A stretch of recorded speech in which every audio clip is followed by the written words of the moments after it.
In plain view, over and over. Speed up to is far from over. In plain view, over and over.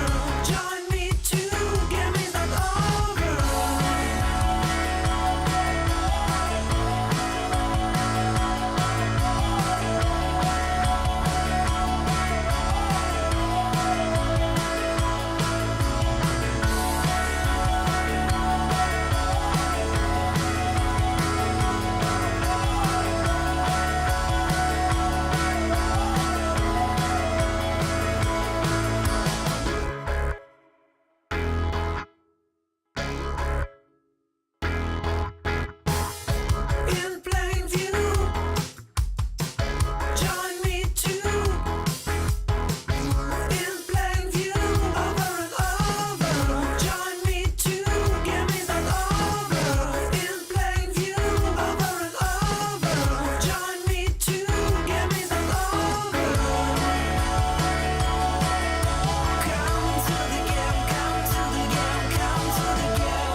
bridging space and time.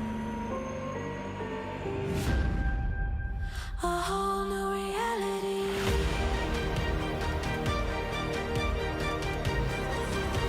A whole new reality.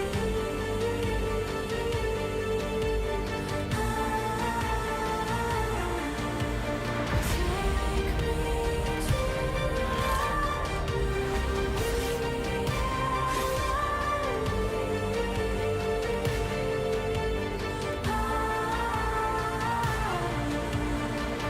let's go now, let's go now, let's go now, let's go now.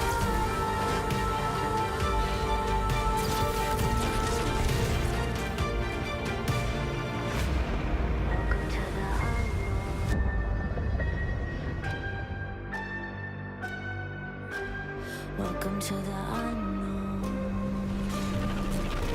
A whole new reality.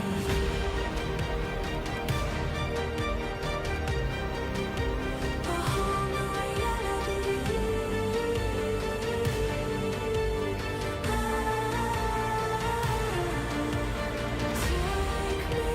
to a new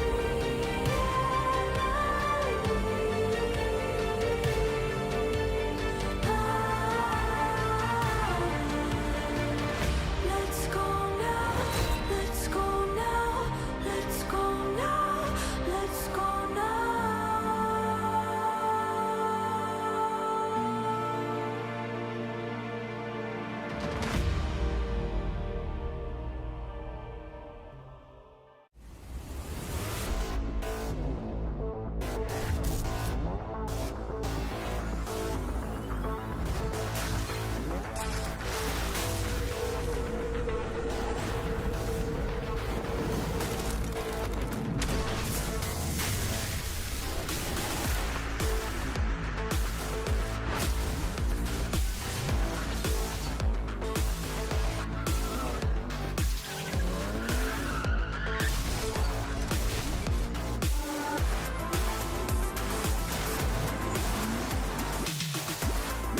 Hello. Hello, and welcome to Unreal Fest Seattle. So this is our big event for all developers who do cool stuff with Epic's tools and technology. It's for people using Unreal Engine for games, Unreal Engine for enterprise. It's for Fortnite creators and partners using the Epic Games Store, the Epic Online Services Suite, and soon to be released digital content marketplace, Fab. So we're all here to help you to build better content and to build it more economically. Now, last year's Unreal Fest began with some sad news. The company had to get its finances in order, and we just had some major layoffs. And we spent the last year rebuilding and also really executing solidly on all fronts. I'm happy to tell you now that the company is financially sound, and that Fortnite and Epic Games Store have hit new records in concurrency and success. Fortnite hit 110 million monthly active users last holiday, an all-time peak.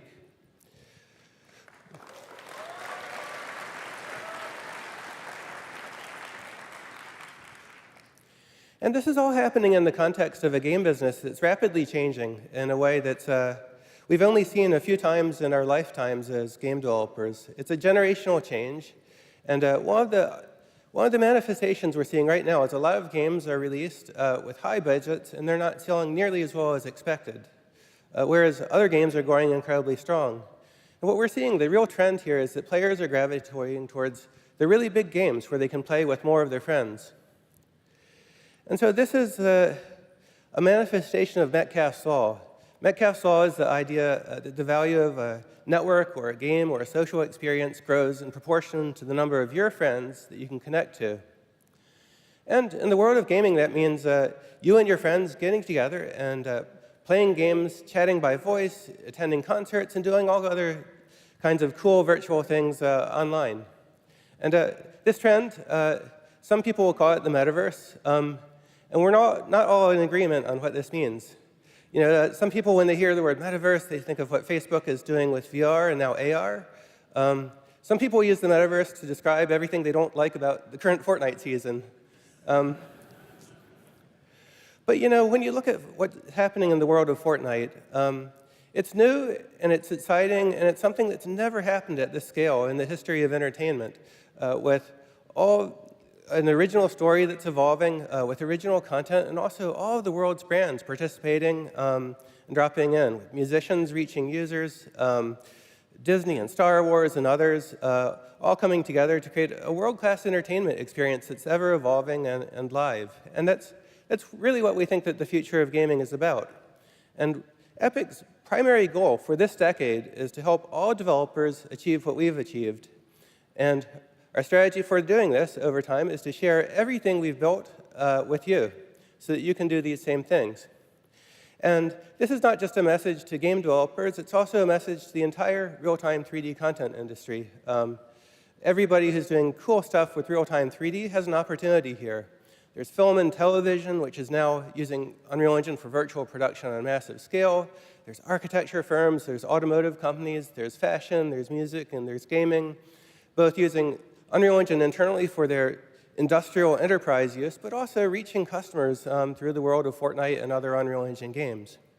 And the common thread linking all of this is that we all aim to reach the world with our stuff, and we're all using the same tools to make our stuff. And this is coming together in an unprecedented scale. I think Fortnite is just one demonstration. Other games are doing similar things, but as this is adopted more widely by the entire world, we think it's a growth opportunity for everybody and for a way out of the game industry's current malaise. And so I wanted to back up and talk about the long term, what Epic is going to be doing for the rest of this decade on the road from where we are today to Unreal Engine 6. And if you look around at everything that's happening, even here at Unreal Fest, you can see there are clearly two distinct threads of development going on.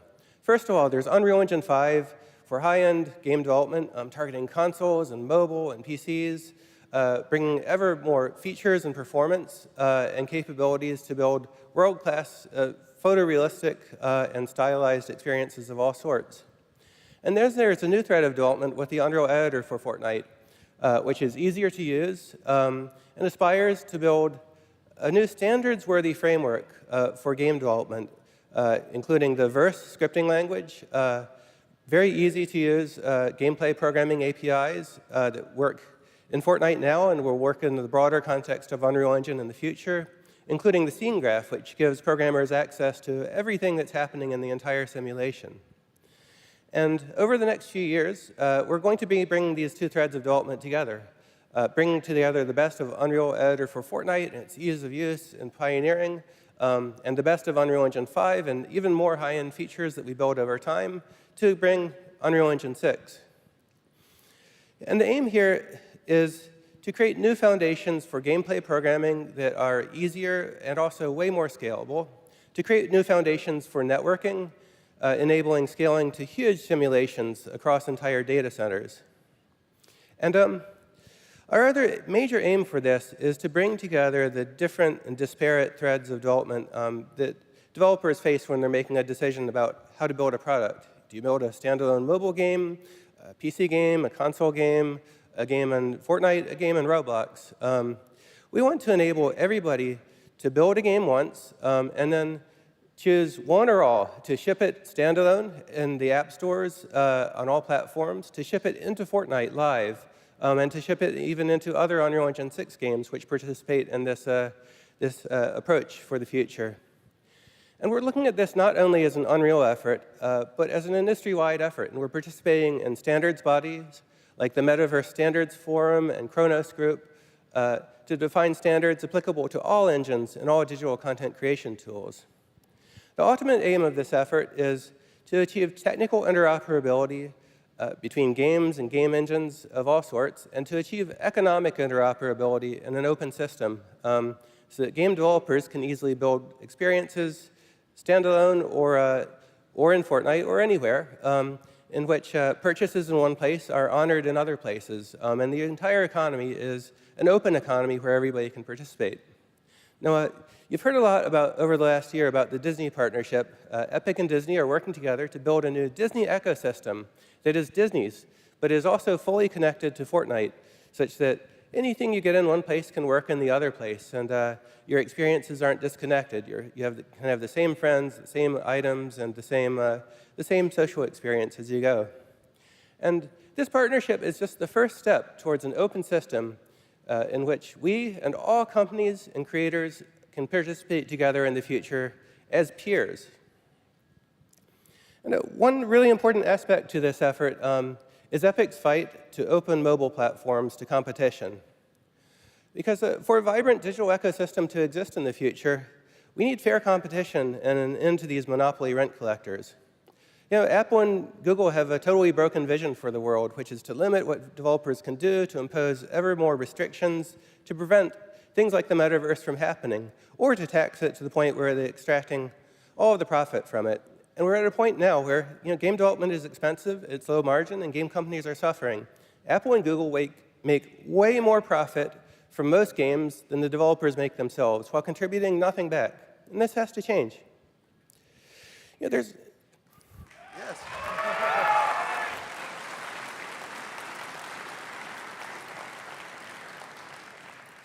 But if we also look back to our roots, I grew up programming an Apple II computer that followed the Steve Wozniak vision for Apple, not the modern bleak vision of Apple. It was an open platform. You can start typing code right there and there, and everybody becomes a programmer. You can share the things you build with your friends. You don't have to ask any corporation's permission. And it just highlights that open platforms are more fun. There's just way more innovation on Windows and Mac and Linux, where developers can do whatever they want, unconstrained by these gatekeepers. There's way more opportunity, and there's way more enthusiasm for what can happen among users and among developers themselves. So among the fights we've taken on here, we have Epic versus Apple, a major court case that is still an ongoing fight. We're still fighting to open up payments so that developers can process payments without Apple mediation and without Apple junk fees. We had a massive victory in Epic versus Google at the end of last year. in which a jury found against Google on all counts. And we saw a major change in the European Union, where Europe passed the Digital Markets Act. It came into effect, and now Fortnite has returned to iOS, but only in Europe, because the other countries haven't gotten around to fixing their laws to enable this opening up. But relief is on the way. The UK and Japan have passed new laws, and there's major legislation in many major developing countries all around the world. And the world is changing for the better. Though there's much more to do, we're going to keep fighting on until there's an ultimate victory.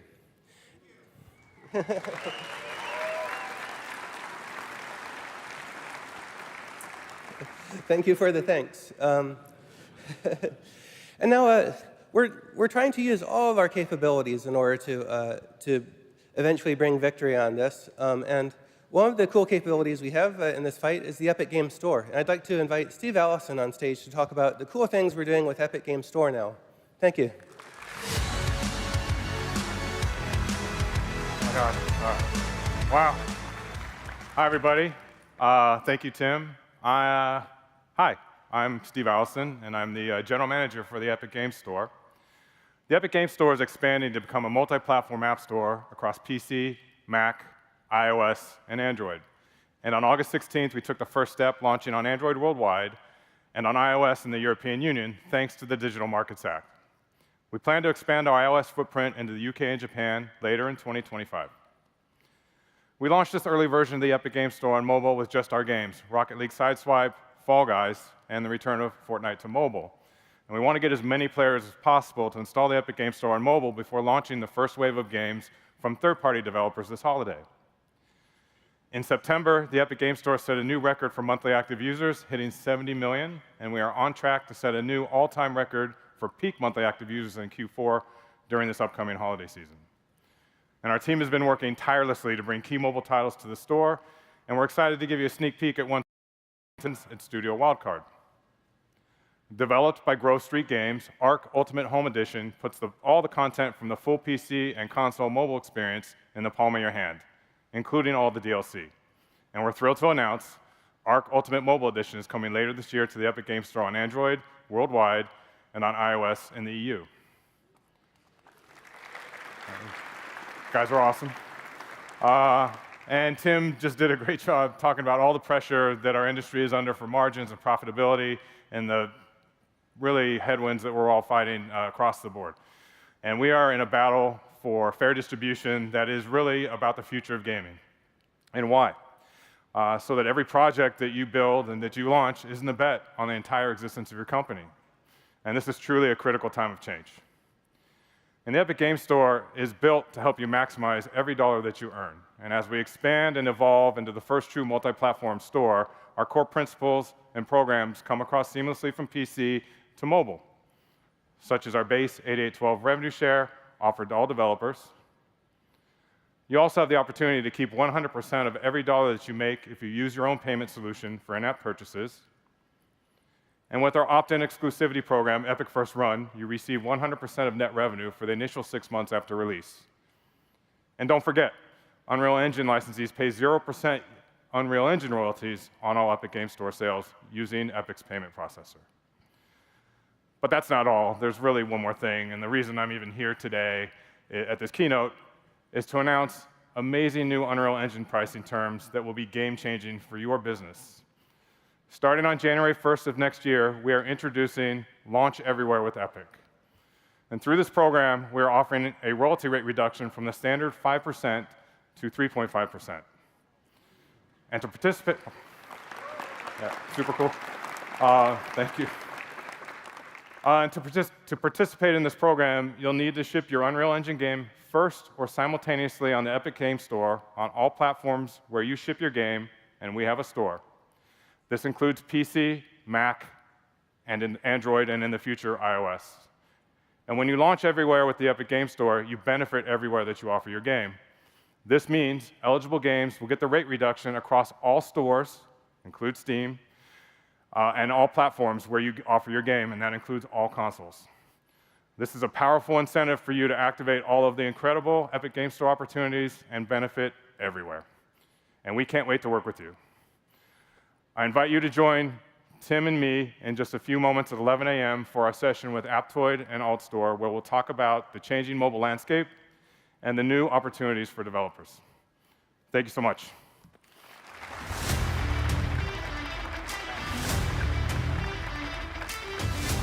Thank you, Steve. Hi, everyone. I'm Bill Clifford. I'm the GM of the Unreal Engine business here at Epic Games. You know, Unreal Engine and the Epic Games Store are definitely better together, and we really hope that you'll take advantage of this opportunity to reach more players and improve your margins. All right, here we all are together in Seattle. Look at all the beautiful Unreal Engine developers. I love it. Who here joined us at Fest in New Orleans? Let me hear it. All right, woo. A lot of veterans. That city was so good to us over the past few years, and we had a lot of fun, maybe too much fun. I can say that for myself. But you know, we wanted to take the show on the road, mix it up a little bit. Seattle was our next best stop, we thought, and we've got an amazing developer community here. We've got an amazing partner community, a busy Epic office down the road in Bellevue, and of course, Seattle has great people, a legendary music scene, and unbelievable food. I can attest to that because I used to live down the street years ago, and I put on at least 20 pounds just eating my way through Pike's Place Market every day like a grizzly bear.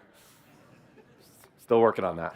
We've got a great show lined up for you. You just heard from Steve about what's happening with the Epic Games Store. I hope you like that announcement.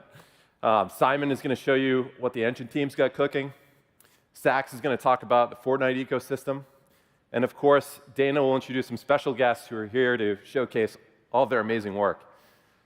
Now, I know this isn't our official State of Unreal presentation, but let me just tell you, thanks to your incredible work and your support, the State of Unreal is the strongest it's ever been. There are now over 850,000 of you actively working on projects in the engine every month. That's an all-time high, and we should break 1 million MAU next year. That's right. Thank you. We also have a thriving ecosystem of service providers, trainers, and educators. Many of you are here with us today. You're helping teams make the leap to UE. You're reskilling, upskilling, and growing the overall Unreal developer talent pool. You're doing God's work, people. We thank you, we love you, and we're here to support you. We've got more than 12 industries represented here at Fest this week. You are all the leaders of a real-time 3D revolution that's accelerating innovation across all industries and shaping the future of entertainment. Let's take a look at just a few highlights from across industries so far this year. In animation, The Amazing Digital Circus from Gooseworks and Glitch Productions is a dark comedy series and a YouTube viral sensation with 343 million views on the pilot alone. Later this week, on October 4th, it's coming to Netflix with episodes 1 through 3 available to stream there and on YouTube. I had the chance to hang out with some of the Glitch team at Unreal Fest in Gold Coast, and I couldn't be happier for them. It was a great bunch. Virtual production has been transformative across the entertainment industry. We'd like to give a shout out to Synapse Virtual Production, Flawless Post, and Metaphysic for pulling out all the stops with Unreal Engine and with MetaHumans to create Eminem's Houdini video, which won the MTV VMA for Best Visual Effects. You can see here how that transitions from live action to Eminem and virtual sets to the comic book treatment all work so well together to tell an irreverent superhero story. Moment Factory is tackling one of the world's most complex media canvases, bringing immersive, innovative live concert experiences to the Sphere in Las Vegas. The team delivered an absolutely mind-bending audiovisual experience for Phish fans this summer. Unfortunately, I couldn't make the trip to Vegas. Trey, Phish, I know you're watching the live stream of Unreal Fest. Please run it back next year so I can go. Now, shifting gears from psychedelic light shows to the scintillating world of aviation simulation, CAE, a world leader in flight simulators, selected UE5 to build its Prodigy visual system, which recently became the first game engine-based image generator to achieve Level D qualification from aviation authorities. For those of you who aren't aviation authorities, that's a really big deal. CAE Prodigy delivers a highly immersive training experience with photoreal environments that are modernizing pilot training for their customers around the world. Be sure to check out their session later today to learn more. A few years ago, the North Face set out on a digital transformation journey to identify and pilot new technologies that had the potential to transform how they go to market with new products and how they engage consumers digitally. They used the Unreal Engine to create this virtual showroom experience in partnership with Pixel Pool, and this just scratches the surface of their work. This looks so real, it's unbelievable. In architecture, this groundbreaking project from the Boundary brings Neom's Magna region to life, flexing Unreal Engine's power and rendering detailed, large-scaled environments. Users can seamlessly transition from ground level to sweeping global views, offering both interactive exploration and the ability to generate stunning visuals on the fly. Now, speaking of stunning visuals, for the past 8 years, we've been working with car makers to revolutionize their pipelines, empowering them to use real-time 3D across design teams, engineering teams, sales teams, and marketing teams. During this time, we've also seen the rise of the software-defined vehicle. And as we approach fully autonomous driving, consumers are going to expect more immersive digital experiences in the car. And they're also likely to be playing more games in the car, so it's important that we watch this space. General Motors first used Unreal to serve up 3D HMI in the Hummer EV. And by the way, HMI stands for Human-Machine Interface. In other words, all the kick-ass digital experiences that you see in your car. Rivian had Unreal Engine running in the R1T and the R1S the day they hit the road. Volvo Cars became the first European car maker to use Unreal for HMI development.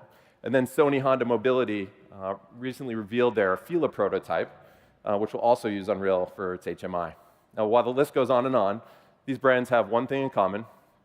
They're running on the Snapdragon digital chassis from Qualcomm. Epic and Qualcomm have a long history of working together, from optimizing games like Fortnite to run on mobile, and to bringing real-time 3D to the automotive industry. And today, they're here to help us turn up the heat even more. Everyone, please welcome Arvind Chander from Qualcomm to the stage.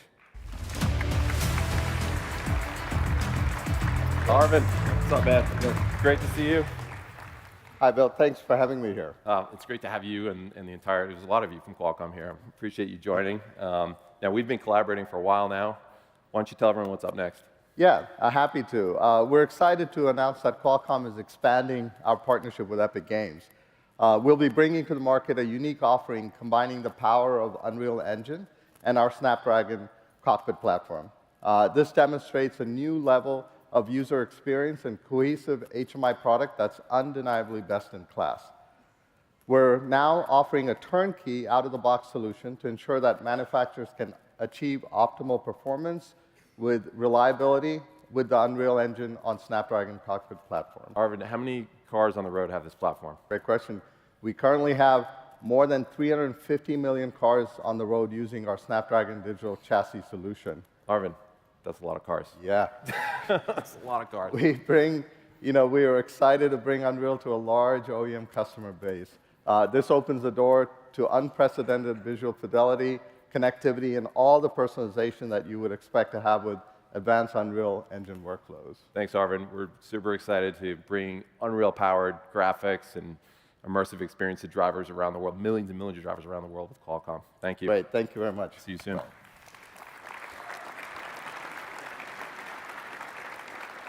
All right, let's talk about what's happening in games. From day one, our mission has been to revolutionize the creation process for game developers. Since the public launch of UE5 in 2022, not too long ago in game development years, we've been working side by side with some of the most prolific studios in the world, like the Coalition and CD Projekt Red. Together, we're pushing the boundaries of the engine to help them create vast, open worlds and incredible stories without any compromise. More and more studios like Crystal Dynamics, EA, and Riot Games are moving beloved franchises to Unreal Engine to give fans next-level graphics and amazing new gameplay experiences. We're also seeing a lot of developers launch completely new IP with UE5, and these games are achieving staggering results. Black Myth Wukong has taken the world by storm, as we all know, selling more than 10 million copies in its first 3 days and breaking all kinds of player count records. Hats off to the game science team for just last week surpassing 20 million units sold. And we actually have a message from game science CEO Feng Ji about their journey so far. Don't worry if you don't speak Mandarin, we've got subtitles. Let's roll the video. 大家好，我是游戏科学的冯骥。回顾我们做过的产品，使用虚幻引擎开发《黑神话：悟空》，可能是最正确的决策之一。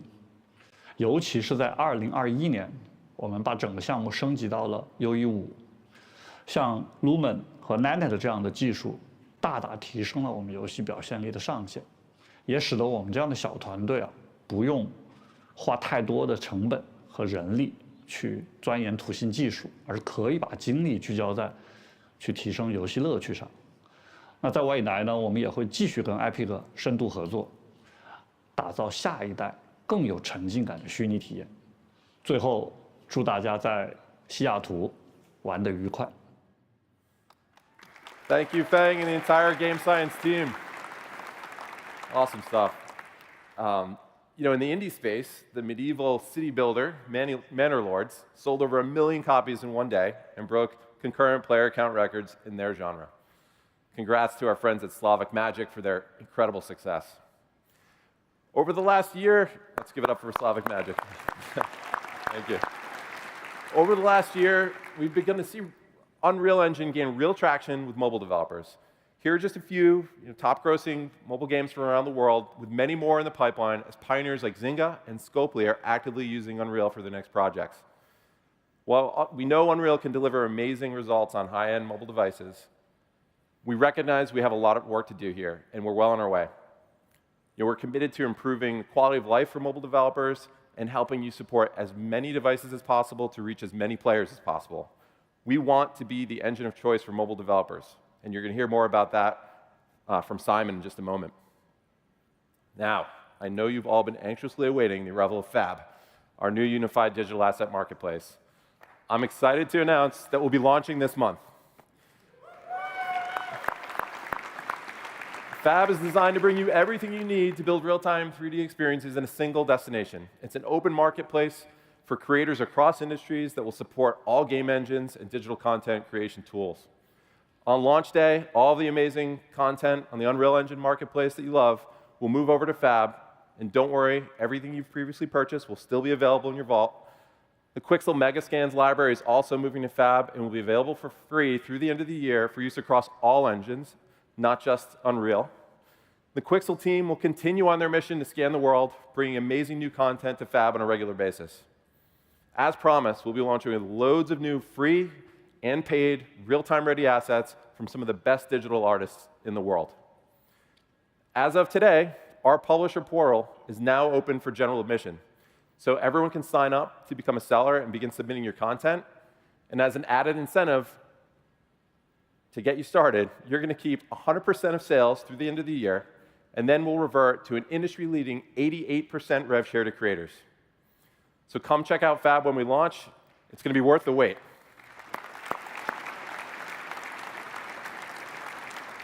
Now, Fab is part of a growing ecosystem of tools, services, content offerings, and distribution opportunities that are designed to help small teams do big things.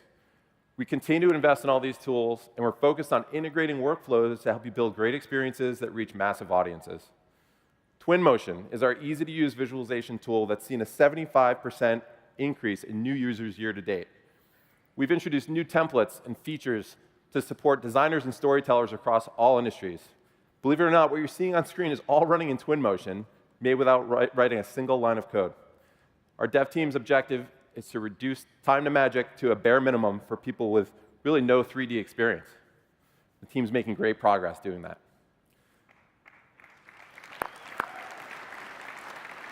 Reality capture and reality scan continue to bring you the best photogrammetry solutions for desktop and mobile. We're now processing 45 million scans a month, with hundreds of thousands of high-quality models being exported. We've continued to invest in the MetaHuman framework.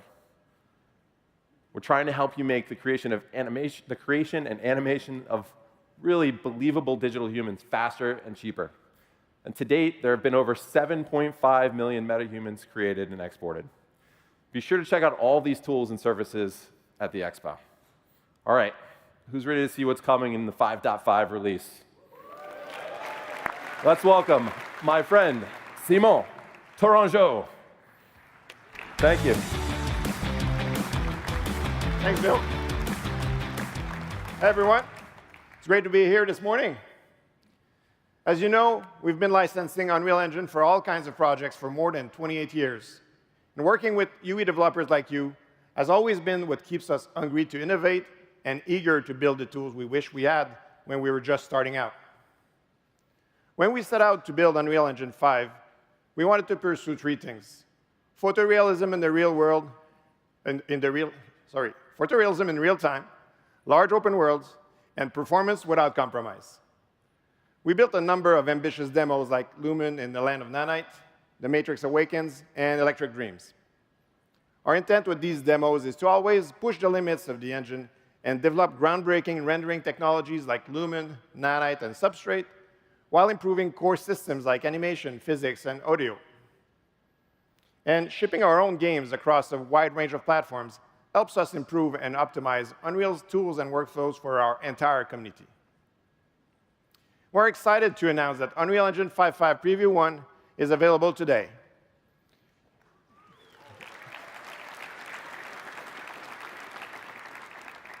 In a few minutes, I'll show you another awesome demo that helped us push the engine even further. But before that, let's talk about some of the improvements we've made with rendering. Back in 2020, Nanite made it possible to render highly detailed assets that look great from any distance without having to worry about polygon count and LOD generation, greatly simplifying the workflows. And we're now getting closer to a full Nanite rendering pipeline, which will drastically improve performance. And with 5.5, we now have support for Nanite skeletal meshes.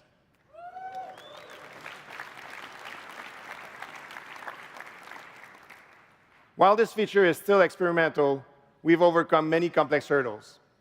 It currently supports linear blend skinning combined with dynamic displacement, and we're working on adding translucency support for high-quality characters. With this feature, you'll get incredibly fast rendering of crowds of hundreds of high-quality characters, including metahumans. Lumen was another giant step forward, bringing fully dynamic global illumination and reflections to increase realism and improve lighting workflows. Since then, we've been focused on improving Lumen performance and quality for 60 FPS games. And with 5.5, hardware ray tracing is now faster and can be used by default on your projects to greatly improve your lighting quality. Our path tracer has been extremely useful both as a ground truth generator and for offline rendering cases. In 5.5, we're pushing it even further by adding Vulkan support for Linux render farms and bringing best-in-class temporal stability with a new denoiser that greatly reduces flickering in image sequences. Studios use path tracer to push the fidelity of the worlds they're creating, like our friends at Pure Imagination and Zebu Animation. They put path tracer to its paces in the new film Piece by Piece, which opens in theater on October 11th. This is the animated biopic of Pharrell Williams, all done in Unreal Engine, and we can't wait for you to see it. All right, I'm excited to give you all another look at how we're pushing the boundaries while staying true to our mission of delivering performance without compromise. To show you exactly what I mean, please join me in welcoming Wyatt Johnson and Victor Broughton to the stage.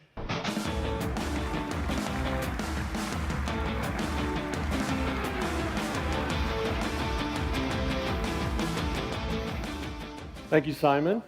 Hey, Victor. Hey, everyone. Let's jump right into it. When we look at where to take Unreal Engine in the future, we start with the user, asking ourselves how the tools and the tech get out of their way as they bring their ideas to life. One challenging limitation for our creators has been the cost of shadow casting lights. To that end, we've developed new technology that enables artists to use orders of magnitude more and higher quality light sources than ever before. Let's take an early look at this new feature we're calling Mega Lights.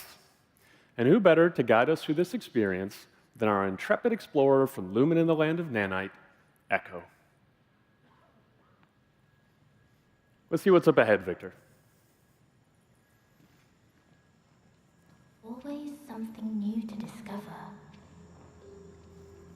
Before we get into the details of Mega Lights, I first wanted to talk about this environment. Built using a suite of brand new assets from the Quixel Megascans library, we've also partnered with Kitbash 3D. They're an awesome resource for 3D models and materials. You can soon find many of these assets on our new Fab Asset Marketplace if you want to use them in your own projects.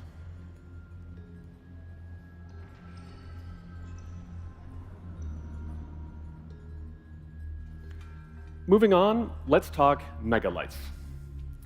Unreal Engine is at its best when users can express themselves without technical constraint. Like Nanite did for triangles or Lumen for global illumination, megalights removes limitation in a whole new category: direct lighting and shadows. Take, for example, these textured area lights, considered the gold standard of offline rendering. Here they are, in real time, spilling vibrant color into the scene, casting soft shadows, and illuminating the environment in a way artists simply couldn't have done before.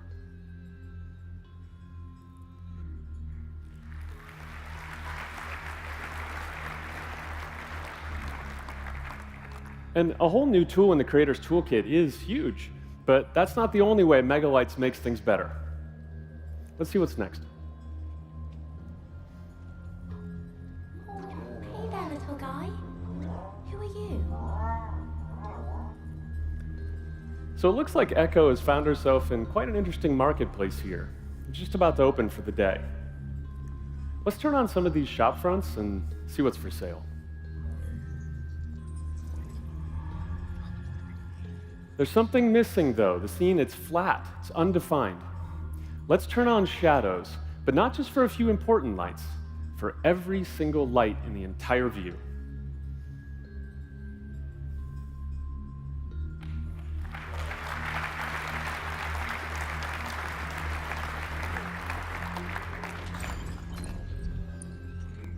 From these main shop fronts to the screens, the displays, the flickering oil lamps, string lights, candles, signs, we're free to use whatever lights we need to tell our story and bring this beautiful environment to life. Now, the density of light sources you see here, it's extremely high. And this is what you get when artists are working playfully, without limitation. Okay, let's go back to the scene. Victor, let's go further. Let's activate all these animated drones and robots. Over 1,000 individual shadow casting light sources in this view alone. Wow. Like little fireflies. All of these lights, they're movable, dynamic, scattering through the volumetric fog, and Megalights handles this impressive scene without missing a beat.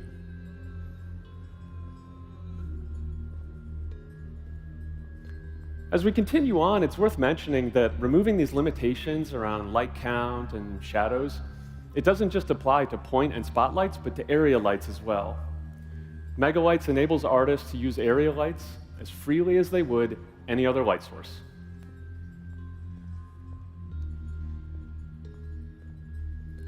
Now, whether you're using textured area lights, light functions, crisp shadows, or lovely soft shadows, you can have huge numbers of lights of any type in whatever configuration works best for your scene.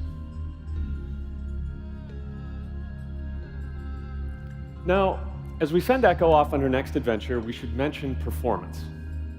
What you've seen here is running live on a PlayStation 5. Megalights is included in UE5.5. It's an experimental feature in 5.5, and you can also check it out on the expo floor if you want a closer look at all the pretty pixels.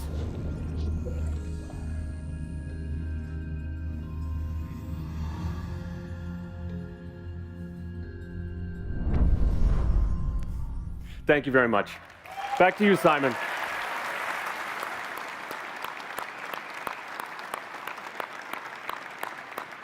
Wow, thanks, guys. That was truly amazing. This feature will greatly simplify the lighting process and open up many possibilities. Now, with the awesome environments you can build with Nanite, Lumen, and our Quixel Megascans, you need characters to blend well into the scene, to be believable, and to move with smooth transitions. Back at GDC, we showed you our new motion matching technology that helps you achieve smoother animation transition and locomotion that adapts to the environment. Creating animation requires a lot of effort, and being able to do it in context in your environments makes that much easier. That is why we're continuing to invest in developing a world-class animation authoring system and removing the need to round trip to DCC or any external tools. Some of the improvements we've made in 5.5 include deformers that are now much easier to use and can be added to Sequencer with just one click. Time warp curves and animation layers have been added, enabling non-destructive editing on top of existing animation or mocap. Choosers help you make selections in animation blueprint systems. And finally, the skeletal editor is now production ready.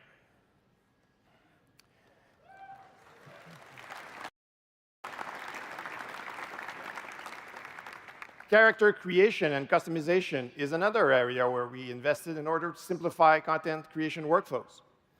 The Mutable plugin makes it easier to support a wide range of variations on characters or skeletal meshes.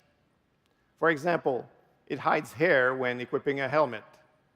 It can also procedurally tuck pants into boots and hide parts of layered clothing to prevent Z-fighting. It reduces the number of draw calls by optimizing and merging mesh sections and textures.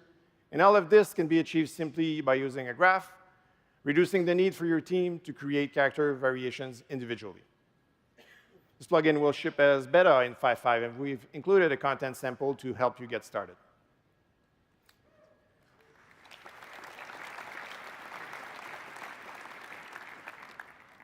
You can also leverage machine learning to keep your characters more realistic.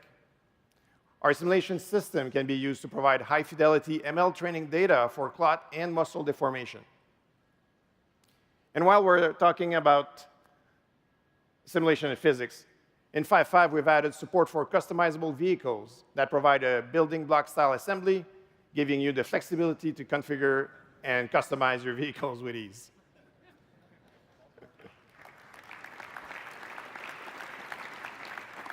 As for chaos physics, we're committed to making it a accurate and simple-to-use simulation system. In 5.5, we've made significant optimizations and expanded the chaos visual debugger to help with performance analysis and debugging. Now, let's talk about audio. A few years ago, we introduced MetaSounds, our procedural audio engine, to give more control and better controls to audio designers. With 5.5, we improved productivity and performance with MetaSound pages, which can be used to swap graphs to target low-spec platforms, the relative render cost metric, which helps limit CPU usage, and many updates to Audio Insights, our analyzer and profiler tool. For all you audiophiles in the room, be sure to stop by our audio booth in the expo to dig deeper into these updates. Now, you've heard how important mobile development is to us. And with 5.5, we're making it easier than ever to build high-end games on mobile devices that now rival last-gen consoles. With enhanced platform support, our goal is to help you reach more players by fully utilizing the power of modern mobile hardware. With Mobile Preview, you'll now be able to match device visuals, including resolution, save zones, mesh LODs, and texture details. And you can seamlessly switch between different performance profiles and devices to ensure players are getting the best possible experience on any device. And like Steve mentioned earlier, we brought Fortnite back on iOS in Europe. With this effort, we took the opportunity to optimize UI's mobile performance and memory even further. Being developers ourselves and creating Fortnite internally helps us make the engine better for all of us. And this is not the end. We are committed to improving the mobile experience in UI, so expect more in the future. When I joined Epic about 8 years ago, my mandate was to expand Unreal Engine into new areas like automotive and virtual production. For automotive, we needed to have solid CAD import workflows and ultra-realistic car rendering. What started as a small effort has grown significantly, and today Unreal Engine plays a major role in the industry's visualization workflows. Let's take a look at a preview of a new BMW digital twin visualized with Unreal Engine. This is their new 5 Series. And as you can see, the car looks amazing in UE. This goes beyond color and option changes. This is a true digital twin made of over 20,000 pieces of the entire car, inside and out, imported into Unreal via the Datasmith CAD importer. With the power of UE5, we're taking a master model approach to automotive data that makes this pipeline repeatable and sustainable for manufacturers. And now that you've gotten a sneak peek, we invite you to the session here at UE Fest, where you'll be able to see this BMW project and workflow in more detail.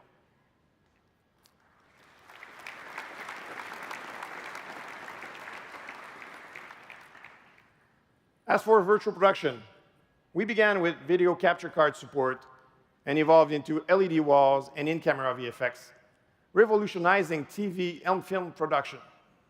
And we're not stopping there. With Unreal Engine 5.5, we've made significant strides, moving some key features to production ready.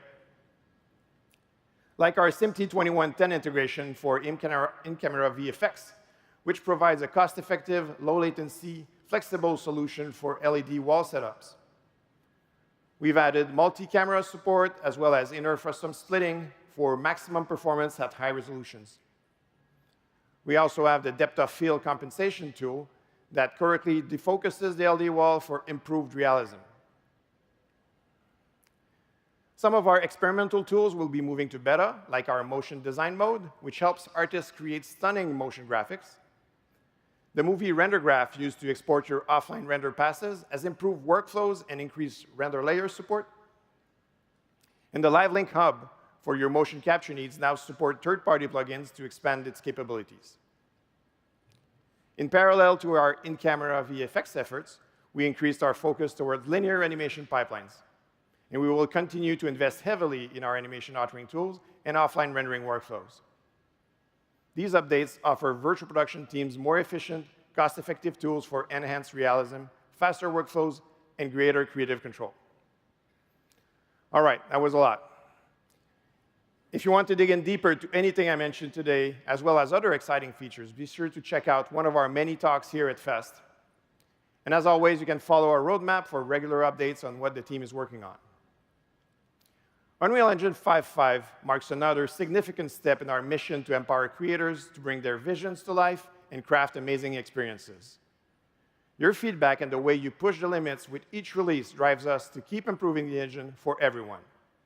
We invite you to explore the 5.5 preview, experiment, create, and enjoy. And now, let's welcome Sax to the stage. Thank you.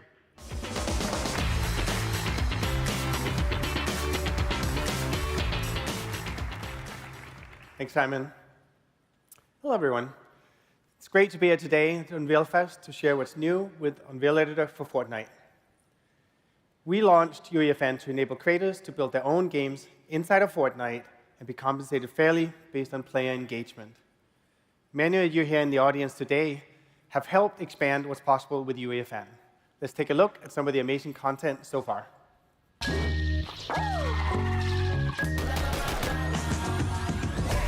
Tuned into the master, original, never manufactured. I break the mold, shatter the plaster. You can learn something, watch this, get your camera. They can't do it like me.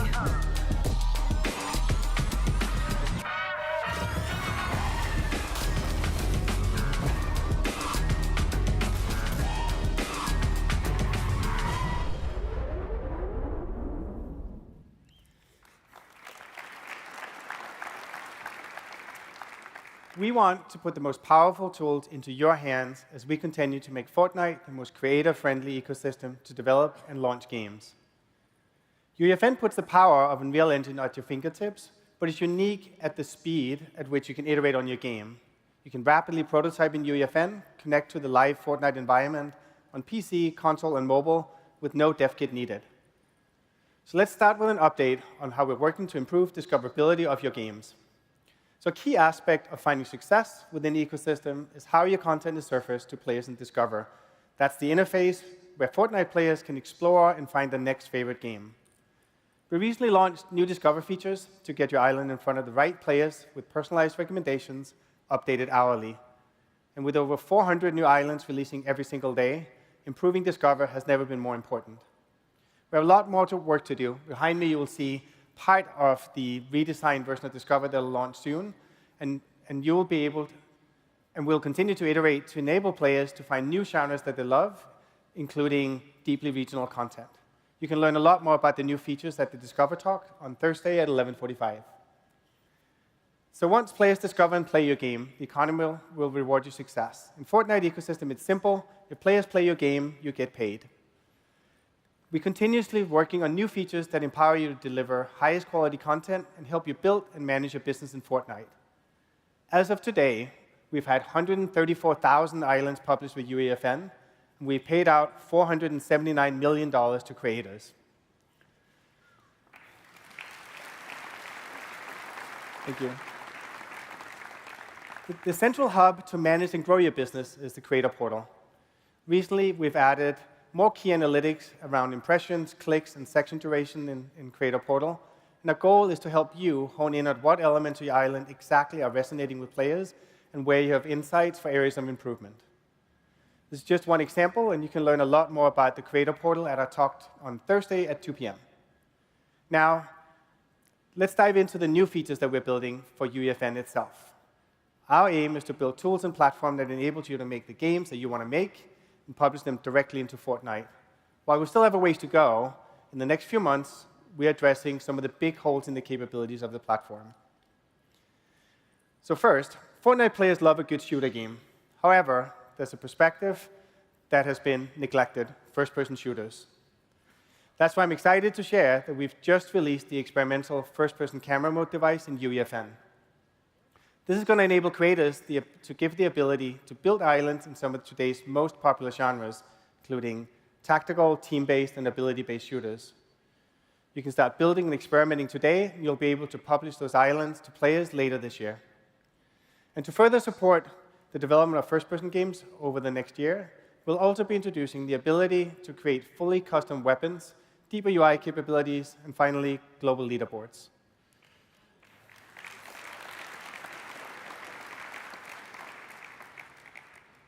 Shooters is just one genre that players love. More casual experiences are fast gaining popularity in the ecosystem. On average, about 1/3 of time spent playing creator-made games is in non-combat games now, and that share has been growing over time. So let's talk about what we're going to do to enable more of these genres. We're focused on making it easier to create casual and social games with the introduction of text chat coming very soon. Within the next year, we'll also release fully custom items and in-world UI capabilities. And all of these features would enable you to build games in a variety of genres like social roleplay, action RPGs, horror, and much more. And then finally, a core tool that supports both shooter and casual games is Scene Graph, and like our new entity and component framework. We launched Scene Graph, an experimental feature, in June, giving you the early access to the tools as we continue to iterate and improve based on your feedback. Now, in December, Scene Graph will be moving into beta, meaning you'll finally be able to publish your islands. So Scene Graphs enable you to iterate and create variations of your content much more efficiently, to build better experiences faster, greater control over core engine systems like audio, physics, particle meshes, and then finally, you can inject custom gameplay logic with Rush components. So one more thing. We love giving you tools that spark creativity and the opportunity to build with world-class IP, like we did with Fall Guys, Lego, and Rocket Racing earlier this year. So what better way to bring the brawler genre to Fortnite than partnering with Paramount to bring you Teenage Mutant Ninja Turtles?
we're just as excited.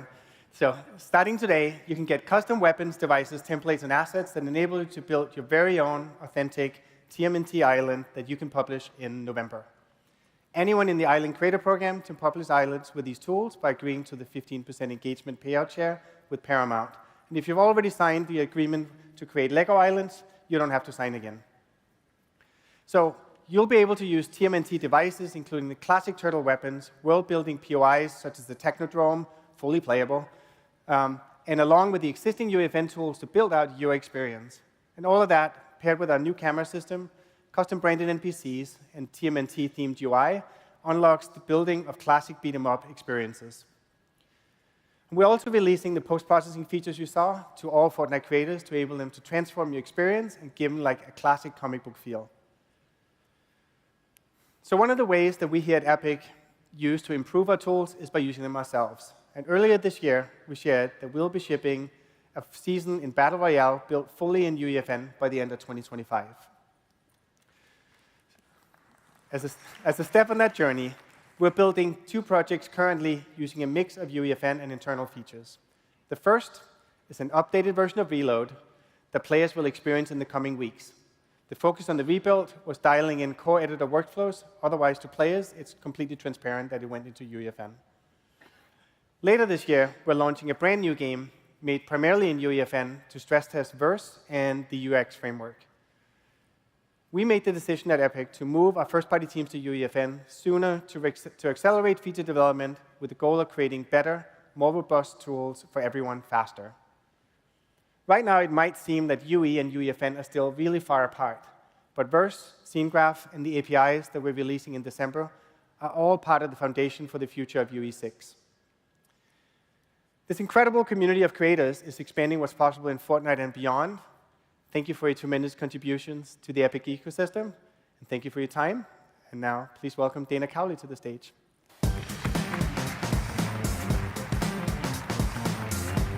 Thank you for that update, Sax. So the opportunities are limitless. Whatever you want to build, we provide the tools, and you make it real or unreal. Now, before we welcome up our next guests up to the stage, we'd like to share a little bit about what's new over at the Epic developer community. We've brought lots of improvements to the learning experience and features that will help you get the information you need. First, we've migrated all Unreal Engine documentation to the Epic developer community for a more seamless experience, including better search and navigation. Second, we've overhauled the tutorial editor to make writing tutorials easier and faster. And third, we've improved profiles to raise the visibility of your own contributions to the community. And on top of that, we've launched the user directory to help you search over 1 million profiles, and you can now use team profiles to promote your studio. And today, we're happy to announce that we have launched an all-new hub with dedicated resources to throw our support behind small and emerging developers with big ambitions. Epic for Indies is a new space for independent game developers within the Epic developer community, and we invite you to learn all about the new perks, get to know each other, share your knowledge and ideas there. In addition to the forum, please check out the new learning library. The hub is really for developers across all engines, stores, and services. Doors are open, and we're going to be bringing you monthly live streams with industry guests, hosting office hours with our technical teams, and so much more. And in case you missed it, this summer we hosted Project Titan, an open-world art jam in which over 500 talented artists contributed over 60 gigs of meshes, textures, materials, animations, Niagara particle systems, all of which we will be releasing for free to you on Fab later this year. Thank you. Thanks. Moving on with the show, this next team is really pushing on what it takes to build persistent online social worlds. Mainframe Industries has a legacy that includes working on some of the most celebrated AAA and massively multiplayer online games. And over the last few years, they've been hammering on UE5 with the goal of giving players limitless possibilities to make the world of PAX Day truly their own. So please welcome Thor Gunnarsson and Shoka Haro to the stage.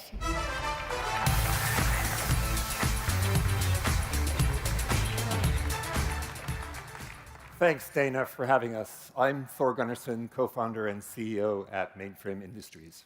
And I'm Solkaro, co-founder and chief product officer. It's super exciting to be here. So we're a European-based independent developer, a small team passionately crafting a one-of-a-kind MMO. It's a project some of us have been dreaming of for more than 20 years. We call it PAX Day. Our game is what we call a social sandbox MMO. Taking inspiration from medieval Europe, PAX Day is a vast open world shared between thousands of players. Here, you choose the role you want to play, explore the land, build your home, and forge your reputation. First and foremost, PAX Day is a place. As we set about creating an MMO for the modern age, we knew the first thing we had to get right was the world. We spent a lot of time establishing the right atmosphere. We want the world of PAX Day to feel grounded and familiar, while at the same time looking cinematic, more vibrant, and larger than life.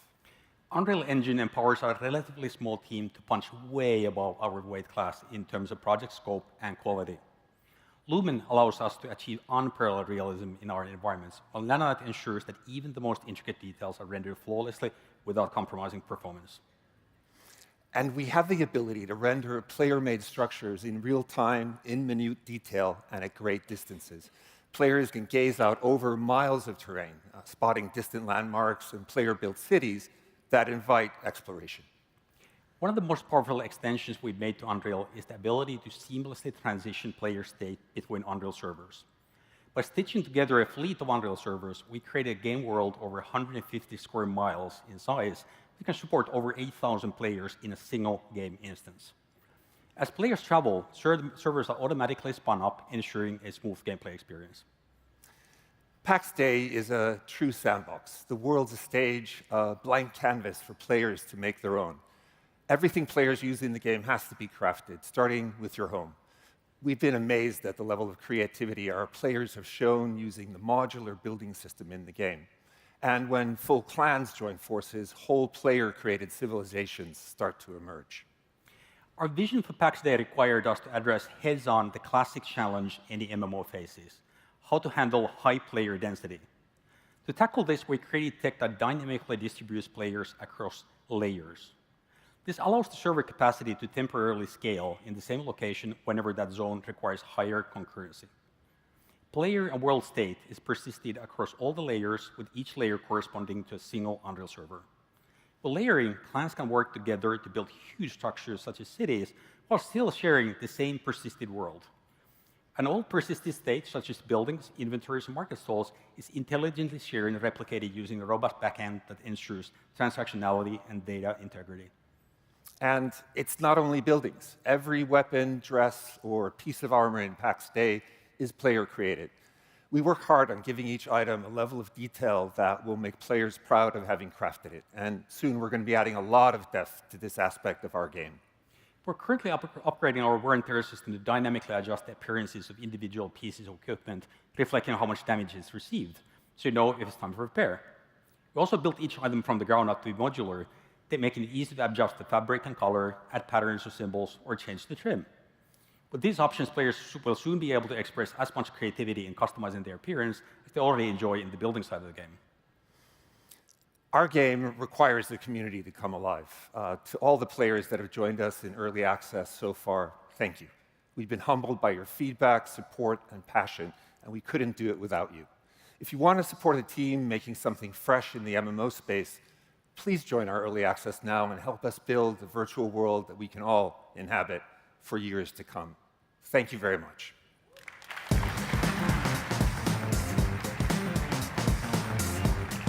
Thanks so much, Thor and Shulka. All right, now it's your turn to go build something fun in PAX Day.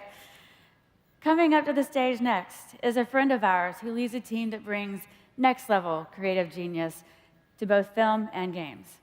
Magnopus has been stretching their wings with Unreal for years, from award-winning movies and television shows to Fortnite concerts that bring joy to millions of people around the world. That's really all you need to know, so let's get him up here. Give it up for Ben Grossman. Thanks, Dana. Good crowd. All right, gather around, children. Grandpa's going to tell a story. 70,000 years ago, humans had amazing tool interoperability. Pretty much everyone used the same accessible tools for every aspect of their lives. So anyone could be anything. And over time, these tools became more specialized. Eventually, everyone's pet rock became rock concerts. And that's been great, because it's led to big leaps forward in all these areas of life. And today, we can make awesome in all worlds. Art, music, architecture, movies, theme parks, games, you name it, but they don't always play well together. Maybe we've gotten a little stuck treating them separately. Maybe it even bums out the poor folks who want to experience these awesome things that creators are creating.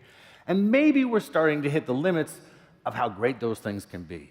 Now, don't get me wrong, things are awesome possum, but it could be better. So enter Unreal Engine. Really? We're highlighting the greatest creation tool invented since the dawn of civilization. We're just gonna pop the logo on like that, like we're not at some festival celebrating the apex of humanity. Let's try that again. Unreal Engine. I felt that one. I felt it. There you go. That'll do. Now, you've seen today that creators are using Unreal Engine to make awesome stuff. Awesome stuff. And now that we're able to use a common tool in all these different parts of life, we've unlocked some pretty cool possibilities. It's time to bring back a new era of interoperability. We are artists. Look around this room. Engineers, designers, quality assurance. From games, movies, TV, museums, architecture, theme parks, music, so much more. It's our human nature for us to explore places that we haven't been, put things together differently to make them better. Forget staying in our lane. Let's jump the rails. This year, we used Epic's latest technologies to mash up games and music to create an experience with Metallica called Fuel, Fire, Fury. And we collaborated with the great team at Harmonix and Fortnite. But because we did it in UEFN, we didn't do anything that you couldn't do too.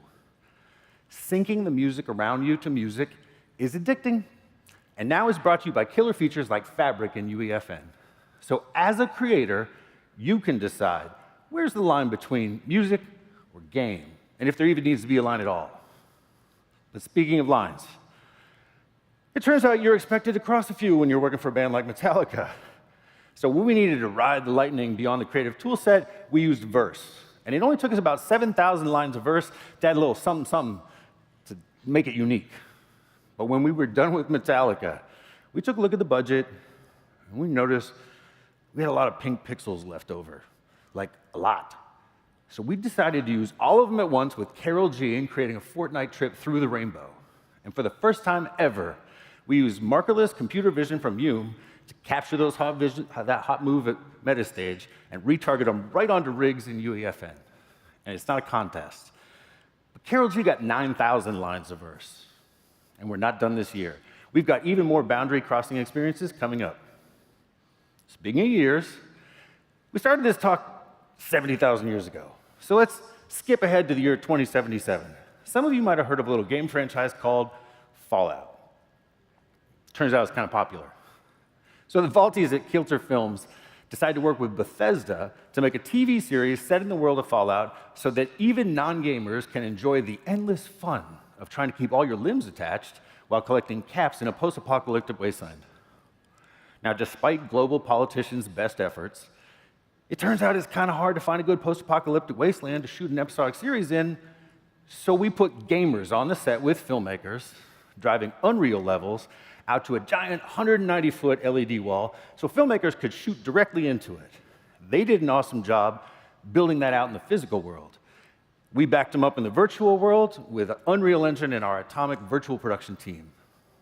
Because we like to live like there's no tomorrow, only 1 week after it came out, we upgraded the whole stage so we could use Lumen for the first time ever with in-camera visual effects. Now, Fallout was such a hit, becoming the most watched whatever, whenever, wherever on Amazon Prime, that we're using even more cutting-edge stuff with Unreal on Season 2. You can find out more details about Season 1 at a special session later in the fest. Now, That's just a couple of examples. Music meeting games, games meeting television, whatever we as a community decide to mash up. The future is beautifully rendered worlds across physical and digital, all set to great music on any device you've got. So if you look around and you don't see the world that you want, build it yourself, just like we are. Thank you. Keep creating. Now that's what I'm talking about. We're building it, you're building it, we're all building it together. So we are massive fans of the world-class game development studio that our next guest leads.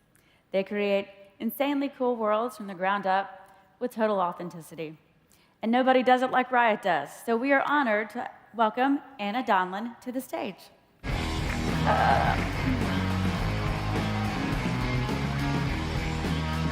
Hey everyone, I'm Anna. I head up the Valorant studio at Riot. I want to thank our friends at Epic for inviting me here today. This is bananas. So most of you have no idea who I am, but if you did, you'd know that I can really get up all in my head on things. I like to be prepared and thoughtful and researched, and so when thinking about what to talk about today, I went back and I looked at a bunch of previous Unreal Fest keynote segments. And I was like, oh crap. Because segment after segment featured these exceptionally beautiful games, graphics-forward games, games that took advantage of some of Unreal's very best features and technology. This is Valorant. And while I imagine folks would have many positive things to say about the game, graphics-forward is likely not one of them. And yet, without Unreal, I don't think this game would have been possible. Our story is not one of day-night cycles or sprawling worlds, but it is one of extreme player orientation, the building of a global community, and a story where our devs get to be the heroes. Our goal with Valorant was to create a world-class 5v5 tactical shooter, hyper-competitive, super precise, where the addition of abilities create depth and strategy without undermining the gameplay. We wanted our game to be truly global, one that not only reflects and celebrates our global communities, but also supports them by running on machine specs that sometimes feel downright uncomfortable. And we wanted no one to feel like they were ever at a competitive disadvantage. Competitive integrity is our #1 tenet on Val. So our devs needed to focus on gameplay feel, anti-cheat, server latency, combating peeker's advantage, and so much more. What Unreal has brought to Riot and to Valorant is the very strongest of foundations: adaptability, flexibility, putting our devs in the position to focus on major innovations because instead of worrying about the engine, they're worrying about the things that matter most to our players. I'll give you an example, recent example, of what I'm talking about. So when we set out to make Val, we knew in our hearts and in our minds and in our bones that this game would be PC first in every single way. FPS on console, sure, but a tactical shooter on console, especially one that's trying to deliver the gameplay experience that we really couldn't wrap our heads around it. And so upon launching the game, to our delight, we discovered lots of folks enjoy Valorant. Our player community was global. It was diverse, young, very demanding, and to be honest, larger than we were expecting. So our first couple of years were laser focused on all of those folks, making sure they felt fully supported. And then we started seeing the requests coming in. Val on console, when? And so console became harder and harder to ignore as an opportunity. Should we do it? Probably. Could we do it? That was the big question. I told the team and the community and my stakeholders that we would give it a shot, but that if we had to compromise on what makes Val, precise gunplay, strategy, high stakes, competitive integrity, then it wasn't worth doing. Other goals. This would not be a traditional port. Console players needed to believe that this game was built with their needs in mind. We didn't want to build an entirely new team. We wanted to learn things very quickly, and if we were going to go to market, I kind of wanted to get there as soon as we could. So, fun. Can you imagine us being able to do any of that if we had to port over a PC-only proprietary engine? Can you imagine us being able to do any of that if Unreal didn't already have built-in platform support?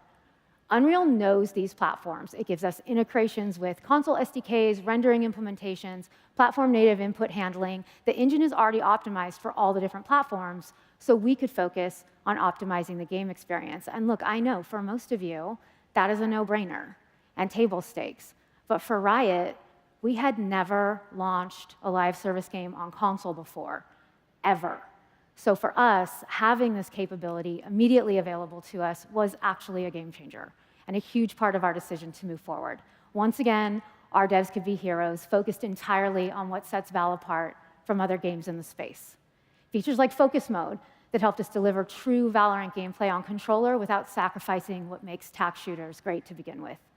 Flexibility, adaptability, rock-solid foundation, capabilities that allowed us to learn a ton of things so fast and get to market very quickly. Millions of players are playing Val on console now, and we owe a huge part of that to our relationship with Unreal. So Valorant has been on a rocket ship since launch. It's actually incredibly humbling. Here we are, just 4 years in, played by over 35 million players a month all over the world on all manner of PCs, and now on PlayStation and Xbox, bringing major esports tournaments to all corners of the world and doing awesome music collaborations with folks like Zed and Gravitz and so many more. We have a team stacked with incredible world-class developers, Unreal developers, where the engine provides them the foundation required to make the very best experiences. And our teams at Riot are working so hard to make Valorant more than just a game, but a meaningful part of players' lives for decades to come. As my friend Ben would say, it's really exciting stuff, y'all. So look, I know that there was absolutely no lumen shown in this particular presentation. No nanites, no animation motion matching. I could not rattle off a list of UE5 features that are transforming Val as we know it. Wait, actually, can anyone guess what version of Unreal Val is on right now? 4.27. That's right. We have squeezed literally every ounce of everything we could get out of UE4. So now we make the move to UE5. And that is not an easy feat when your game is a live service game, but it is necessary for sure. And this upgrade is not going to significantly change how Val looks or performs, at least not right away. But here's what I can say. There are many developers back at Riot who are incredibly grateful for what Unreal has allowed us to do for players. And there are many developers back at Riot who are very excited about what UE5 can do for us in the future. Maybe those devs are working on something I can't talk about. Maybe those devs are thinking about ways to expand the Val universe into new playable experiences. Maybe we feel very fortunate to have everything UE5 can offer at our disposal, and maybe we're stoked that because we chose Unreal for Val, we can move our devs around and our tech around and our everything around really, really easily to explore those totally hypothetical new playable experiences. So maybe you'll see me or someone from my team up here in the future with a very different sort of presentation. But whatever comes next, you can count on us to keep working to deliver the best possible player experiences to our players. We know Epic and Unreal share our goals and excitement for the future of gaming. So really, our relationship is just getting started. I appreciate all of you. Thank you for the time. Having an amazing Unreal Fest. I'll see you all later.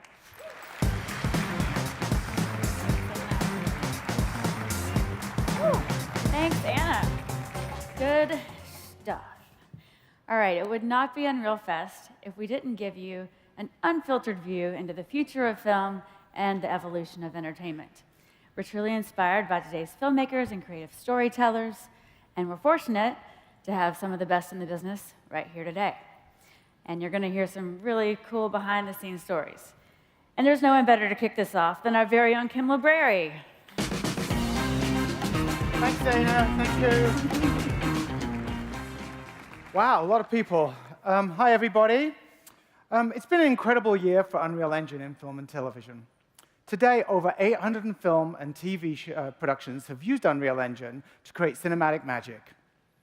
We're looking forward to upcoming releases, including Witches, Mufasa, Venom, and I'm particularly looking forward to Pharrell Williams' incredible movie, Piece by Piece, that not only looks fantastic, it was generated entirely in Unreal Engine. Even the final pixels that you see on the screen were UE-based. The past awards season saw 3 out of the 5 Emmy nominees for Outstanding Visual Effects using Unreal Engine. And as you all know, our dream at Epic has been to create a tool that empowers all storytellers across all forms of entertainment, enabling them to transport their characters and worlds to whichever destination their imagination takes them.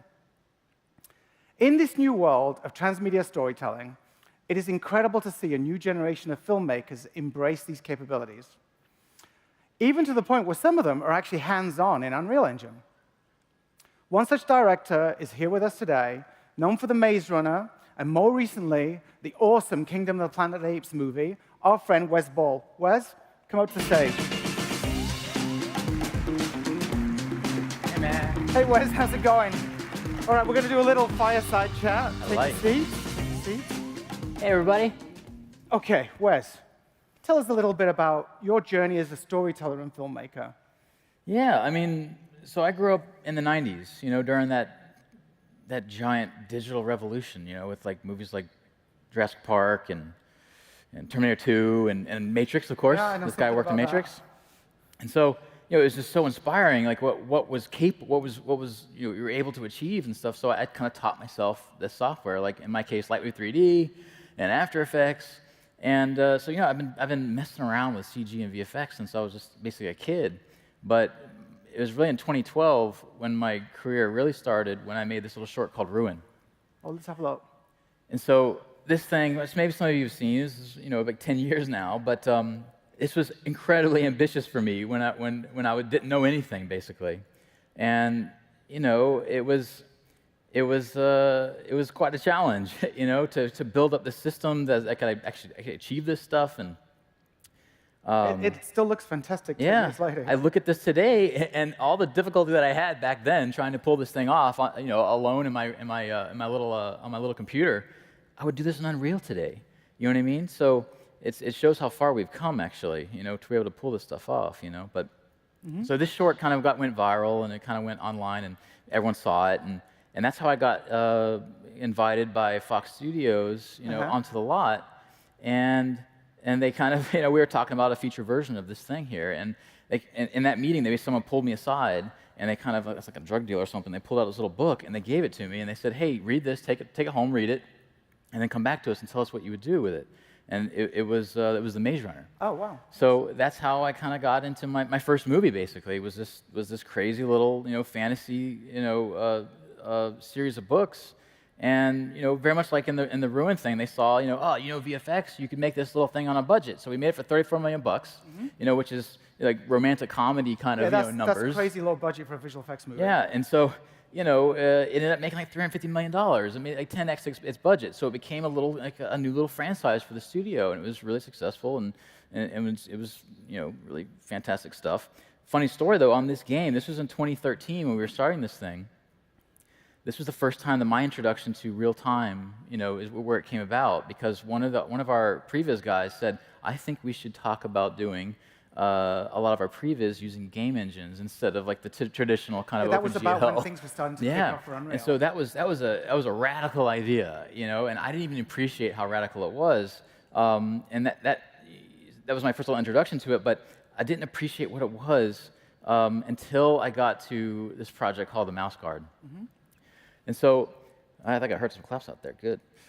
Mouse Guard was this fantastic graphic novel by David Peterson, and we were going to do it. We were going to do it like Avatar. We were going to make this giant CG, full CG, motion capture, fantasy epic. We had Weta on board to do all the work. I had Andy Serkis cast and Idris Elba, and it was this fantastic project. But the challenge of it was, how are we going to do the virtual production aspects of it all? And that's where I met you. We came down. We heard there was somebody trying to make design a whole movie in Unreal Engine. Right. This would have been. We built the entire filmmaking process on this, Unreal Engine. 8 years ago. Our own little systems for like tracking kind of the mocap and the takes, and I fell in love with the engine because I could get on the box along with my, all my really small kind of, talented team of artists. Casey Pike and his team at Halon, who are here doing a talk later today. And And so we built the whole thing on this thing, and it was fantastic because I could light, I could go in, I could change the cameras, it felt like I was in a live action environment. It was just like, it was creatively freeing. And so it was just super, super inspiring. We were pushing the kind of, the visual fidelity of this thing. This was 419 when we made this thing. We didn't have Lumen or Nanite. I mean, you were pissed off at me because I was using the LPV volumes to light it. Right, yeah, yes. There's a little hack in the engine. Technique, yes. Actually, he was, during that era, came up to visit us in our Larkspur office, where Brian Karras, the creator of Nanite, is based. And we showed him the previews, and we're like, Brian, one day we'll be able to make stuff that takes this to the final result. And that's what was so surprising, because for studio people that are used to seeing, really rough quality stuff, it was so wonderful to kind of watch this thing and be able to see what it might become once we give all this stuff over to Weta to carry it on and spend all ridiculous sums of money to make it all look photoreal. Sadly, that project it didn't happen. Stuff happens. That's a story for another time. But that's how I met Matt Reeves on that movie. He was a producer on it, and I learned the mocap thing. And that's when the studio kind of pulled me aside and said, "Sorry, it's not going to work. But what do you think about doing something with the next Planet of the Apes?" And so that's how that came about. That's like a pretty sweet deal. Yes, right. And so that's where that little adventure kind of really began. So Kingdom is not only a visually stunning movie. One of the things that I loved about it is I really believed in the characters and the world. And that's no mean feat when most of the pixels that you're generating for many of the shots are fully computer generated. I remember, during the very beginning, when you started on the movie, you showed me. I called you up, yeah. Oh, yeah, you called me up, and it was during the pandemic, yeah? So we're on a Zoom call, and he's like, check this out. And he shows me this. And I'm like, so this shot you're seeing here in the bottom is my Unreal shot, and the top is the final. But this was before we even had a script. And this is, I think, is the power of Unreal for me as a tool. It's a tool of discovery. I just kind of grabbed some marketplace assets. I used some of my stuff from Ruin, and I just made this shot. And I thought, this is the way we're going to start the movie. And so to be able to go to the studio and say, hey, look, here's not just an idea. Here's a visual idea that it actually looks pretty damn good, and just get people excited about it, And so we did that. Of course, we did with Halon and all of our previous guys, the same guys from Mouse Guard, actually, and a lot of the same guys. Unreal really became kind of a previs tool and a production tool for us, a good tool for to figure out the technical aspects of the movie, Talking about that, it's such a complex movie. The world building and designing shots that have to work with a physical location is really important. How does Unreal Engine help on that? Yeah, so as you can see here, there's the traditional kind of set design stuff instead of our entire art team basically got into Unreal. And so I would, late at night, I would build stuff and say something like this, we'd learn stuff together. But there's one scenario that for me was so valuable, and it was this case of, here's a set that we went to. It was on the side of a mountain. It's incredibly difficult to get to. It's 5 hours out of my day to go to this place, but we have decisions to make. Where do we put the cameras? Where do we build the sets? And so this is around the time that you implemented the point cloud system inside Unreal. And so we were out there on set one day. I had my Eric, my supervisor, go out, take his little tiny DJI drone, and he just scanned the whole environment. And then within a couple hours, when we got back to the office, we had a point cloud of the set inside the engine where I could fly around, I could find my shots. And as you can see how close we actually get. And this is a huge win for, I'm sure very much like game design. You make your movie in prep, in planning. Where do you put the crane? Where do you hide all the IR cameras? And so to be able to have this simple little tool, which seems so simple here, it was incredibly valuable for me, where I could actually see the environment. Because it looks so close to the actual real environment. It's great for all the different departments that you work with. Fantastic. Back when I was making Matrix, everything was flat shaded, gray shaded, wireframe. And I preferred the point cloud thing over the traditional kind of meshing thing, because that one that takes forever, it never quite matches. But here with this point cloud thing, I could see where basically the leaves were and all that kind of stuff. And I could go even further fidelity, but we used it all throughout the movie, and I'll be using it again, of course, on whatever comes next. But it worked. The movie, you really, really believe in the design of the shots in the world.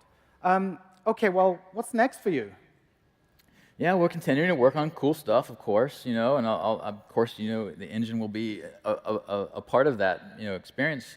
But right now, the biggest thing that is really taking up our time is this fantasy movie based on, it's a little game, a series of games. An indie little game. Yeah, called Legend of Zelda. So, Yeah, that's taking up our time, and it's going to be fantastic. But that dream, whether it's Zelda or whatever whatever else we're working on, that dream of doing Final Pixel all Unreal is still alive and well. So we'll see what happens. It's interesting you mentioned Final Pixel, as our next guest knows a little something about that, and taking UE projects and making them something that actually render the final pixels for your content. So let me introduce the co-founder of Blur Studios, the director of the first Deadpool, the creator of Love, Death, and Robots, and the upcoming Prime anthology, Secret Level. Please welcome to the stage our friend Tim Miller. Yeah. Hey, Tim. How's it going, man? Good to see you. Hey, dude. All right, Tim. I swear this is not going to take long. I'm not going to go back and relive my childhood. I know. I swear. I know it's almost over. We're almost over. So you two know each other, yeah? Yeah. Yes, I've tried to hire Wes about We've known each other 12 for times. over 10 years. Like, it was ruined because I have looked up to Tim since I was, That just makes me I sound know. I'm old, sorry. man. I'm sorry. Come on. But you were always been doing some just incredibly inspiring stuff, and so I remember coming to you and saying, "Hey, here's my short room. Can I make one of your things?" You said no. Actually, you said I had to start from the bottom and work way up. Cool. Yeah. And that's when I went after did the. I hate these guys. They're like, no, I want to direct. And I'm like, yeah, sure you do, kid. So Tim, just for those that don't know you or Blur, tell us a little bit about the studio. Let's not talk about Tim. Let's talk about Blur, because Blur is awesome. It was a simple dream. You want to do creatively interesting projects as an artist, and I thought that unless I started my own studio, unless I had the freedom to make really stupid financial decisions, I would not be able to follow my creative dreams. And I always wanted the choice to say, look, we can pay everybody, but we're not going to make any money, but this is fucking cool. It's worth it.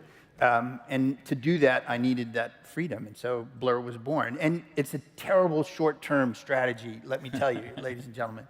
But it's an excellent long-term one. Honestly, I think you did a lot of game cinematic trailers. I think you inspired a lot of our gaming industry as well as the movie industry as to what's possible and also set the look for the future of games. Many games now look like the cinematic stuff that you made all them years ago. I know. I hated it when we would do cinematic stuff and the game community would go, fuck you, you're cheating us. That's not what the game looks like. But now things are different. It looks like that. So you just announced Secret Level at Gamescom, and fans of all the games that are featured there are super excited to see the series come to the streaming screen. Do you want to tell us a little bit how that came about? It's a pretty fucking simple idea, really. It was just like, hey, let's do Love, Death, and Robots with video games. And luckily, we had almost 30 years in the industry, and we'd built up a lot of trust through collaboration with publishers and game developers.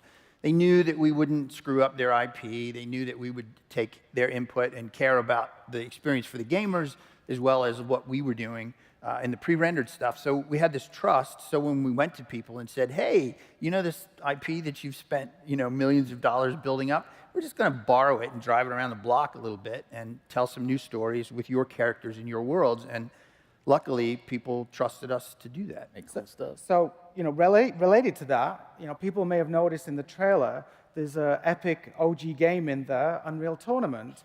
And we've worked really closely together. In fact, the story goes back a long time, like 10 years ago when I started working at Epic. When I tried to hire Kim. No, we didn't. I really felt that to sort of kick off this transmedia transition for the industry, the best studio to work with would be this company that works with games companies and works with film companies. So I went to Blur, and I tried to persuade Tim into using the engine. And obviously, it didn't happen then, but the seed was planted, and this was an opportunity to work together, learn something from Blur that everybody in this audience benefits from. Yeah. The animation tools, the lighting tools, they're all getting better because of this partnership that we've had. But it was good fun for your artists. Took a little while for everybody to get into it, but I think the results are great. I mean, look, I think it's the right time because what you're getting in real time is as good as anything we can do,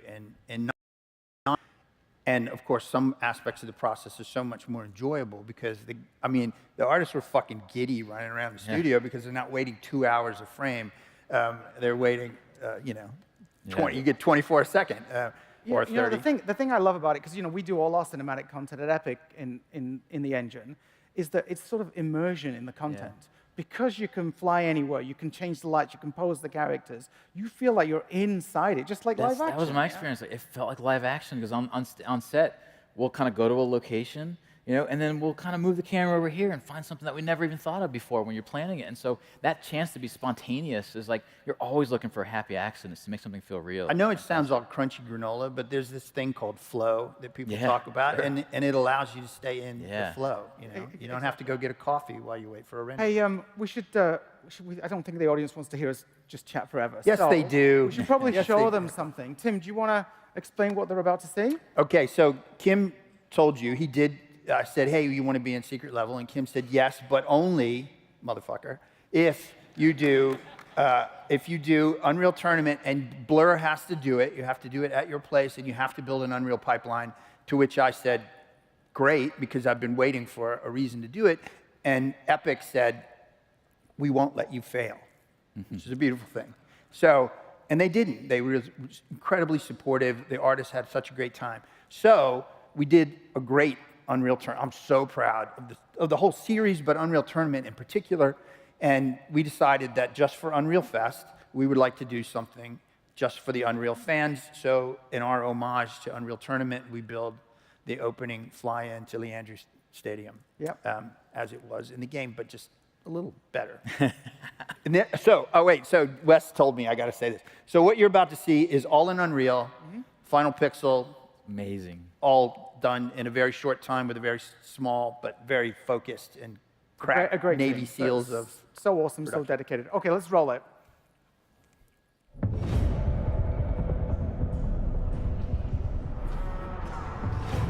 In 2291, in an attempt to control violence among deep space miners, the New Earth government legalized no-holds-barred fighting. Leandro Mining Corporation, working with the NEG, established a series of leagues and bloody public exhibitions. The fight's popularity grew with their brutality. Soon, Leandro discovered that the public matches were the most profitable enterprise. The professional league was formed. A cabal of the most violent and skilled warriors in known space selected to fight in a grand tournament.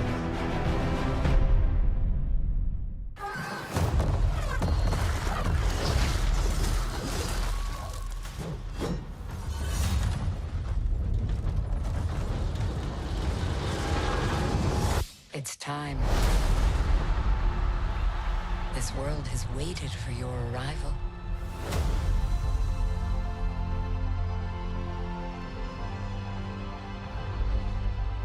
It is you. You will open the door. Because you are the chosen.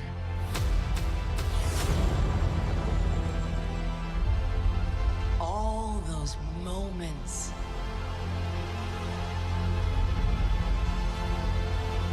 It's a new adventure.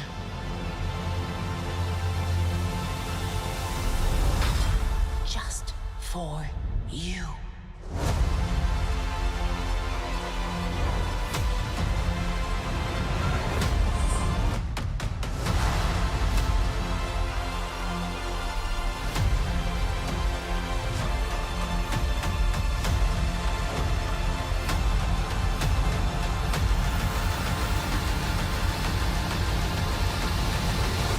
Come in. You have a game to play.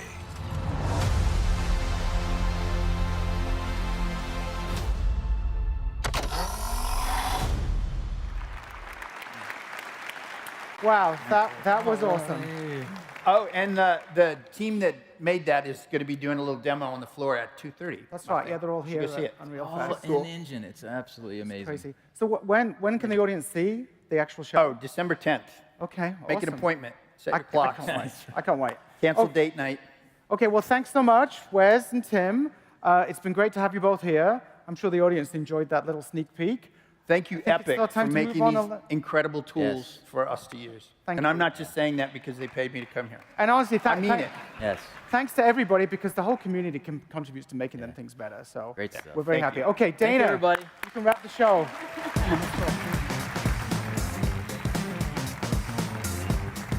Well, you know, if the secret level animated series doesn't give you all the nostalgic feels, I don't know what will. We just want to say thank you so much for kicking off the show with us. And a big thanks to everyone who made this possible, especially our diamond sponsor, AWS, our platinum sponsors, Nintendo, AMD, Rive, Sony. We appreciate all of you tuning in online and would love to see you at one of our fest events around the world. But before you go, I am thrilled to share some exciting news that we are shaking up the fest schedule. Our flagship event is moving up, and we will be back with Unreal Fest Orlando next June. So mark your calendars for June 2nd to 5th, 2025. We hope, thanks. It's going to be a blast. We hope you make the most of the next few days and leave inspired. For all of you here in the room, there's so much for you to take in over the next 3 days, including over 160 sessions. We're live streaming dozens of talks, and most of the sessions are being recorded for posting on the Epic developer community and on YouTube. Be sure to explore the expo while you're here. You'll find hands-on demos, lots of tools in action, and an amazing interactive experience from our friends at Weta FX. Got to see that. And you can visit the Unreal Underground, where you can grab a cold beer, check out the party wagon, play arcade games, snap some selfies at the photo booth, and we'll see you at tonight's networking reception and tomorrow's Unreal Fest party at the legendary Mopop Museum. Buses leave at 6:45 from the convention center. We also encourage you to download the mobile app for the daily schedules. Thanks again, everyone. Enjoy the rest of Fest.